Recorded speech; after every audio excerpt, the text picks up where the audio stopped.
بسم الله الرحمن الرحيم الحمد لله الذي أنزل على عبده الكتاب ولم يجعل له عوجا قيما لينذر بأسا شديدا من لدنه ويبشر المؤمنين الذين يعملون الصالحات أن لهم أجرا حسنا ماكثين فيه أبدا وينذر الذين قالوا اتخذ الله ولدا ما لهم به من علم ولا لآبائهم كبرت كلمة تخرج من أفواههم إن يقولون إلا كذبا فلعلك باخع نفسك على آثارهم إن لم يؤمنوا بهذا الحديث أسفا إنا جعلنا ما على الأرض زينة لها لنبلوهم أيهم أحسن عملا وإنا لجاعلون ما عليها صعيدا جرزا أم حسبت أن أصحاب الكهف والرقيم كانوا من آياتنا عجبا إذ أوى الفتية إلى الكهف فقالوا ربنا آتنا من لدنك رحمة وهيئ لنا من أمرنا رشدا فضربنا على آذانهم في الكهف سنين عددا ثم بعثناهم لنعلم أي الحزبين أحصى لما لبثوا أمدا نحن نقص عليك نبأهم بالحق إنهم فتية آمنوا بربهم وزدناهم هدى وربطنا على قلوبهم إذ قاموا فقالوا ربنا رب السماوات والأرض لن ندعو من دونه إلها لقد قلنا إذا شططا هؤلاء قوم اتخذوا من دونه آلهة لولا يأتون عليهم بسلطان بين فمن أظلم ممن افترى على الله كذبا وإذ اعتزلتموهم وما يعبدون إلا الله فأووا إلى الكهف ينشر لكم ربكم من رحمته ويهيئ لكم من أمركم مرفقا وترى الشمس إذا طلعت تزاور عن كهفهم ذات اليمين وإذا غربت تقرضهم ذات الشمال وهم في فجوة منه ذلك من آيات الله من يهد الله فهو المهتد ومن يضلل فلن تجد له وليا مرشدا وتحسبهم أيقاظا وهم رقود ونقلبهم ذات اليمين وذات الشمال وكلبهم باسط ذراعيه بالوصيد لو اطلعت عليهم لوليت منهم فرارا ولملئت منهم رعبا وكذلك بعثناهم ليتساءلوا بينهم قال قائل منهم كم لبثتم قالوا لبثنا يوما أو بعض يوم قالوا ربكم أعلم بما لبثتم فابعثوا أحدكم بورقكم هذه إلى المدينة فلينظر أيها أزكى طعاما فليأتكم برزق منه وليتلطف ولا يشعرن بكم أحدا إنهم إن يظهروا عليكم يرجموكم أو يعيدوكم في ملتهم ولن تصلحوا إذا أبدا وكذلك أعثرنا عليهم ليعلموا أن وعد الله حق وأن الساعة لا ريب فيها إذ يتنازعون بينهم أمرهم فقالوا بنوا عليهم بنيانا ربهم أعلم بهم قال الذين غلبوا على أمرهم لنتخذن عليهم مسجدا سيقولون 3 رابعهم كلبهم ويقولون 5 سادسهم كلبهم رجما بالغيب ويقولون 7 وثامنهم كلبهم قل ربي أعلم بعدتهم ما يعلمهم إلا قليل فلا تمار فيهم إلا مراء ظاهرا ولا تستفت فيهم منهم أحدا ولا تقولن لشيء إني فاعل ذلك غدا إلا أن يشاء واذكر ربك إذا نسيت وقل عسى أن يهديني ربي لأقرب من هذا رشدا ولبثوا في كهفهم 300 سنين وازدادوا 9 قل الله أعلم بما لبثوا له غيب السماوات والأرض أبصر به وأسمع ما لهم من دونه من ولي ولا يشرك في حكمه أحدا واتل ما أوحي إليك من كتاب ربك لا مبدل لكلماته ولن تجد من دونه ملتحدا واصبر نفسك مع الذين يدعون ربهم بالغداة والعشي يريدون وجهه ولا تعد عيناك عنهم تريد زينة الحياة الدنيا ولا تطع من أغفلنا قلبه عن ذكرنا واتبع هواه وكان أمره فرطا وقل الحق من ربكم فمن شاء فليؤمن ومن شاء فليكفر إنا أعتدنا للظالمين نارا أحاط بهم سرادقها وإن يستغيثوا يغاثوا بماء كالمهل يشوي الوجوه بئس الشراب وساءت مرتفقا إن الذين آمنوا وعملوا الصالحات إنا لا نضيع أجر من أحسن عملا أولئك لهم جنات عدن تجري من تحتهم الأنهار يحلون فيها من أساور من ذهب ويلبسون ثيابا خضرا من سندس وإستبرق متكئين فيها على الأرائك نعم الثواب وحسنت مرتفقا واضرب لهم مثلا الرجلين جعلنا لأحدهما جنتين من أعناب وحففناهما بنخل وجعلنا بينهما زرعا كلتا الجنتين آتت أكلها ولم تظلم منه شيئا وفجرنا خلالهما نهرا وكان له ثمر فقال لصاحبه وهو يحاوره أنا أكثر منك مالا وأعز نفرا ودخل جنته وهو ظالم لنفسه قال ما أظن أن تبيد هذه أبدا وما أظن الساعة قائمة ولئن رددت إلى ربي لأجدن خيرا منها منقلبا قال له صاحبه وهو يحاوره أكفرت بالذي خلقك من تراب ثم من نطفة ثم سواك رجلا لكن هو الله ربي ولا أشرك بربي أحدا ولولا إذ دخلت جنتك قلت ما شاء الله لا قوة إلا بالله إن ترني أنا أقل منك مالا وولدا فعسى ربي أن يؤتيني خيرا من جنتك ويرسل عليها حسبانا من السماء فتصبح صعيدا زلقا أو يصبح ماؤها غورا فلن تستطيع له طلبا وأحيط بثمره فأصبح يقلب كفيه على ما أنفق فيها وهي خاوية على عروشها ويقول يا ليتني لم أشرك بربي أحدا ولم تكن له فئة ينصرونه من دون الله وما كان منتصرا هنالك الولاية لله الحق هو خير ثوابا وخير عقبا واضرب لهم مثل الحياة الدنيا كماء إن أنزلناه من السماء فاختلط به نبات الأرض فأصبح هشيما تذروه الرياح وكان الله على كل شيء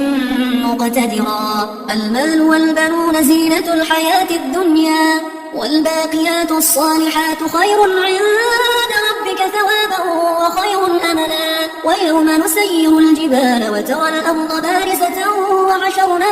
وحشرناهم فلم نغادر منهم أحدا وعرضوا على ربك صفا لقد جئتمونا كما خلقناكم أول مرة بل زعمتم أن لن نجعل لكم موعدا ووضع الكتاب فترى المجرمين مشفقين مما فيه ويقولون يا ويلتنا ما لهذا الكتاب لا يغادر صغيرة ولا كبيرة إلا أحصاها ووجدوا ما عملوا حاضرا ولا يظلم ربك أحدا. وإذ قلنا للملائكة اسجدوا لآدم فسجدوا إلا إبليس كان من الجن ففسق عن أمر ربه أفتتخذونه وذريته أولياء من دوني وهم لكم عدو بئس للظالمين بدلا. ما أشهدتهم خلق السماوات والأرض ولا خلق أنفسهم وما كنت متخذ المضلين عضدا. ويوم يقول نادوا شركائي الذين زعمتم فدعوهم فلم يستجيبوا لهم وجعلنا بينهم موبقا. ورأى المجرمون النار فظنوا أنهم مواقعوها ولم يجدوا عنها مصرفا. ولقد صرفنا في هذا القرآن للناس من كل مثل وكان الإنسان أكثر شيء جدلا. وما منع الناس أن يؤمنوا إذ جاءهم الهدى ويستغفروا ربهم إلا أن تأتيهم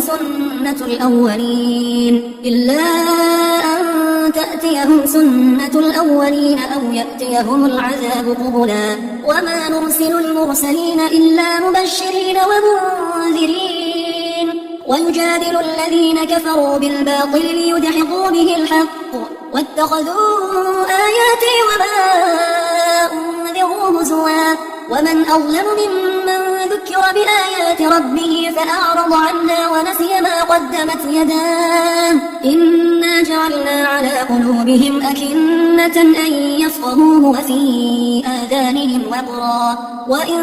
تدعهم إلى الهدى فلن يهتدوا إذا أبدا. وربك الغفور ذو الرحمة لو يؤاخذهم بما كسبوا لعجل لهم العذاب بل لهم موعد لن يجدوا من دونه موئلا. وتلك القرى أهلكناهم لما ظلموا وجعلنا لمهلكهم موعدا. وإذ قال موسى لفتاه لا أبرح حتى أبلغ مجمع البحرين أو أمضي حقبا. فلما بلغ مجمع بينهما نسيا حوتهما فاتخذ سبيله في البحر سربا. فلما جاوزا قال لفتاه آتنا غداءنا لقد لقينا من سفرنا هذا نصبا. قال أرأيت إذ أوينا إلى الصخرة فإني نسيت الحوت وما أنسانيه إلا الشيطان أن أذكره واتخذ سبيله في البحر عجبا. قال ذلك ما كنا نبغ فارتد على آثارهما قصصا فوجدا عبدا من عبادنا آتيناه رحمة من عندنا وعلمناه من لدنا علما. قال له موسى هل أتبعك على أن تعلمني مما علمت رشدا. قال إنك لن تستطيع معي صبرا وكيف تصبر على ما لم تحط به خبرا. قال ستجدني إن شاء الله صابرا ولا أعصي لك أمرا. قال فإن اتبعتني فلا تسألني عن شيء حتى أحدث لك منه ذكرا. فانطلقا حتى إذا ركبا في السفينة خرقها قال أخرقتنا لتغرق أهلها لقد جئت شيئا إمرا. قال ألم أقل إنك لن تستطيع معي صبرا. قال لا تؤاخذني بما نسيت ولا ترهقني من أمري عسرا. فانطلقا حتى إذا لقيا غلاما فقتله قال أقتلت نفسا زكية بغير نفس لقد جئت شيئا نكرا. قال ألم أقل لك إنك لن تستطيع معي صبرا. قال إن سألتك عن شيء بعدما فلا تصاحبني قد بلغت من لدني عذرا. فانطلقا حتى إذا أتيا أهل أهل قرية استطعما أهلها فأبوا أن يضيفوهما فوجدا فيها جدارا يريد أن ينقض فأقامه قال لو شئت لاتخذت عليه أجرا قال هذا فراق بيني وبينك سأنبئك بتأويل ما لم تستطع عليه صبرا أما السفينة فكانت لمساكين يعملون في البحر فأردت أن أعيبها وكان وراءهم ملك يأخذ كل سفينة غصبا وأما الغلام فكان أبواه مؤمنين فخشينا أن يرهقهما طغيانا وكفرا فأردنا أن يبدلهما ربهما خيرا منه زكاة وأقرب رحما وأما الجدار فكان لغلامين يتيمين في المدينة وكان تحته كنز لهما وكان أبوهما صالحا فأراد ربك أن يبلغا أشدهما ويستخرجا كنزهما رحمة من ربك وما فعلته عن أمري ذلك تأويل ما لم تستع عليه صبرا ويسألونك عن ذي القرنين قل سأتلو عليكم منه ذكرا إنا مكنا له في الأرض وآتيناه من كل شيء سببا فأتبع سببا حتى إذا بلغ مغرب الشمس وجدها تغرب في عين حمئة ووجد عندها قوما قلنا يا ذا القرنين إما أن تعذب وإما أن تتخذ فيهم حسنا قال أما من ظلم فسوف نعذبه ثم يرد إلى ربه فيعذبه عذابا نكرا وأما من آمن وعمل صالحا فله جزاء الحسنى وسنقول له من أمرنا يسرا ثم أتبع سببا حتى إذا بلغ مطلع الشمس وجدها تطلع على قوم لم نجعل لهم من دونها سترا كذلك وقد أحطنا بما لديه خبرا ثم أتبع سببا حتى إذا بلغ بين السدين وجد من دونهما قوما لا يكادون يفقهون قولا قالوا يا ذا القرنين إن يأجوج ومأجوج مفسدون في الأرض فهل نجعل لك خرجا على أن تجعل بيننا وبينهم سدا قال ما مكنني فيه ربي خير فأعينوني بقوة أجعل بينكم وبينهم ردما آتوني زبر الحديد حتى إذا ساوى بين الصدفين قال انفخوا حتى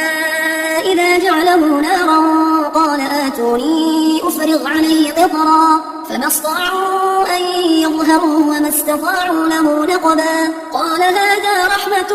من ربي فإذا جاء وعد ربي جعله دكا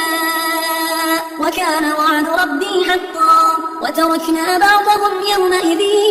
يموج في بعض ونفخ في الصور فجمعناهم جمعا وعرضنا جهنم يومئذ للكافرين عرضا الذين كانت أعينهم في غطاء عن ذكري وكانوا لا يستطيعون سمعا أفحسب الذين كفروا أن يتخذوا عبادي من دوني أولياء إنا أعتدنا جهنم للكافرين نزلا قل هل ننبئكم بالأخسرين أعمالا الذين ضل سعيهم في الحياة الدنيا وهم يحسبون أنهم يحسنون صنعا أولئك الذين كفروا بآيات ربهم ولقائه فحبطت أعمالهم فلا نقيم لهم يوم القيامة وزنا ذلك جزاؤهم جهنم بما كفروا واتخذوا آياتي ورسلي هزوا إن الذين آمنوا وعملوا الصالحات كانت لهم جنات الفردوس نزلا خالدين فيها لا يبغون عنها حولا قل لو كان البحر مدادا لكلمات ربي لنفد البحر قبل أن تنفد كلمات ربي ولو جئنا بمثله مددا قل إنما أنا بشر مثلكم يوحى إلي أنما إلهكم إله واحد فمن كان يرجو لقاء ربه فليعمل عملا صالحا ولا يشرك بعبادة ربه أحدا.